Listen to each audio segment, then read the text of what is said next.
Bueno, y atención a lo que viene porque tenemos noticias de dos avances científicos que han tenido lugar en los últimos días y que hoy queremos desarrollar. El primero tiene que ver con una especie de molécula que puede controlar la leucemia. El segundo es una proteína de calostro. Se trata de la primera leche que produce la vaca después de parir un ternero y allí podría encontrarse un tratamiento para combatir el cáncer oral. Noticias que tienen que ver con avances científicos relacionados con la salud y para eso, bueno, tenemos un invitado que nos va a explicar, nos va a contar y nos va a ayudar a entender qué es lo que se ha hallado ahí, en qué etapa van estos desarrollos. Se trata de Jean-Paul Bernot, profesor titular e investigador de la Facultad de Medicina de la Universidad Nacional, hizo un doctorado en bioquímica en la Universidad Ludwig Maximilian en Múnich y aquí está con nosotros. Bienvenido, buenas noches. Buenas noches, muchas gracias. Bueno, esto suena bastante interesante. Son dos temas. Le propongo que empecemos por hablar de esta molécula que controlaría o ayudaría mejor a controlar la leucemia. ¿Qué fue lo que hallaron? Bueno, lo que hicimos fue desarrollar una molécula quimérica. Quimérica quiere decir que tiene dos orígenes diferentes y dos funciones diferentes.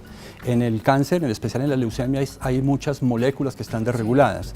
Algunas son de fácil acceso para los medicamentos, otras son de un acceso complicado. Nuestra molécula está en un sitio que se denomina las balsas lipídicas, es un sitio de difícil acceso y lo que utilizamos nosotros fue un pedazo de una molécula de un virus que lleva una proteína a esas balsas lipídicas y allí controla una de las moléculas que está desregulada en cáncer, que es una quinasa importante para el crecimiento de las células tumorales. Entonces, el invento consiste en utilizar dos moléculas diferentes con funciones diferentes para poder atacar una molécula regulada en esa célula tumoral. Esta molécula, doctor Bernot, estaría en capacidad de ayudar a controlar la enfermedad cuando está en qué nivel de desarrollo la leucemia. Sí, lo ideal con cualquier tratamiento es instaurarlo lo más pronto posible una vez se tiene el diagnóstico de la leucemia. El compuesto que nosotros desarrollamos va dirigido contra un tipo de leucemia que es la leucemia linfoide aguda de células B, en la cual más o menos el 30% de esos tipos de leucemia tienen desregulada esta molécula. Bien. Entonces, pues obviamente no sirve para todas las leucemias, es un proceso que estamos desarrollando actualmente en experimentos in vitro, es decir, con células leucémicas en cajas de Petri, y esperamos prontamente poderlo utilizar en muestras de pacientes. Pero se abre entonces aquí una esperanza de reducir la tasa de mortalidad por leucemia. ¿Cómo está hoy en día esa estadística? Sí, pues es decir, en la incidencia de la leucemia es alrededor de 1 a 5 por cada 100.000 habitantes, dependiendo de la región. En Colombia está alrededor de 2.3 por cada 100.000 habitantes. Se tiene alrededor de unos 2.000 casos nuevos al año y mueren alrededor de unos 800 a 1.000 personas al año.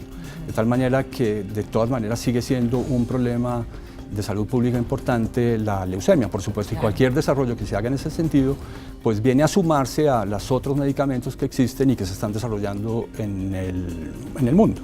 Bueno, el otro avance científico, doctor Bernot, tiene que ver con el cáncer oral. Estamos hablando de un tipo de cáncer que causa 300.000 muertes al año en el mundo aproximadamente. ¿Qué causa este tipo de cáncer? Bueno, como la mayoría de los cánceres son causados por estrés, por cuestiones medioambientales y obviamente tienen también un componente genético.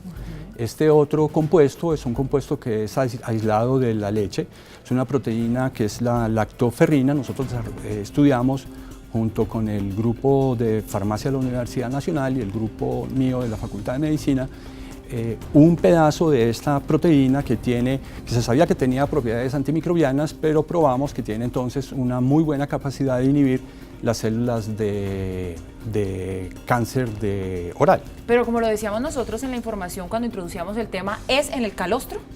Es en la leche. La proteína es una proteína de la leche que se llama la lactoferrina y de esa proteína cogemos una fracción pequeña que se denomina la lactoferricina, que es la que se degrada en el estómago y se encuentra entonces en el calostro.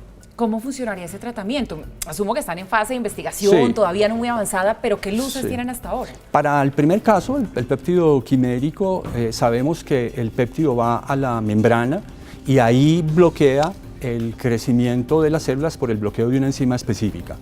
Entonces no le hace nada a la célula como el otro péptido, sino lo que hace es inhibir una enzima que está desregulada.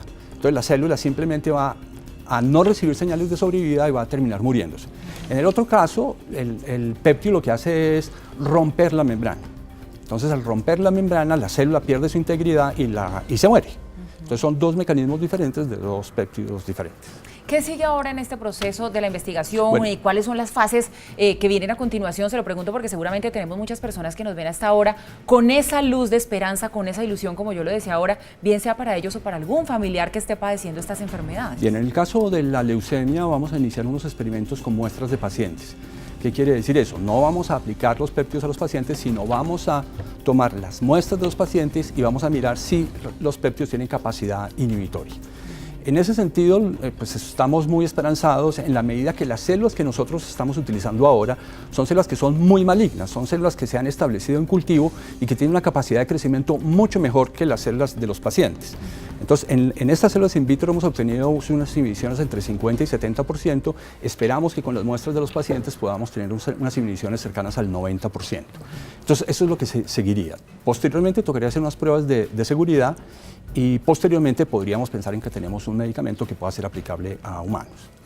En el otro caso hemos hecho unos experimentos en modelos animales, en hámster, donde se desarrolla el cáncer, como igualito al cáncer de la cavidad oral, y hemos probado que los péptidos también tienen efecto sobre esos tumores in vivo. Entonces, una cosa son los modelos experimentales in vivo, sobre el cual un péptido funciona muy bien, y otra cosa son los modelos in vitro. Entonces, hay que seguir esas etapas hasta llegar finalmente a un medicamento que funcione y que pueda ser aplicado en humanos. Normalmente los desarrollos de los productos farmacéuticos demoran entre 15 y 20 años. Nosotros con estos péptidos hemos trabajado con el primero unos 3 años y con el segundo unos 5 años. Sí. Pues bien, sabemos que es un proceso al que le faltan todavía algunos pasos, pero la verdad, déjeme decirle que es una maravilla cerrar la semana pudiendo contar noticias así, sabiendo que la ciencia está avanzando en pro de la salud de los seres humanos, así que ha sido un placer tenerlo con nosotros. Jean-Paul Bernot, profesor titular e investigador de la Facultad de Medicina de la Universidad Nacional. Buenas noches, feliz fin de semana para usted y gracias. Muy amable, mucho gusto.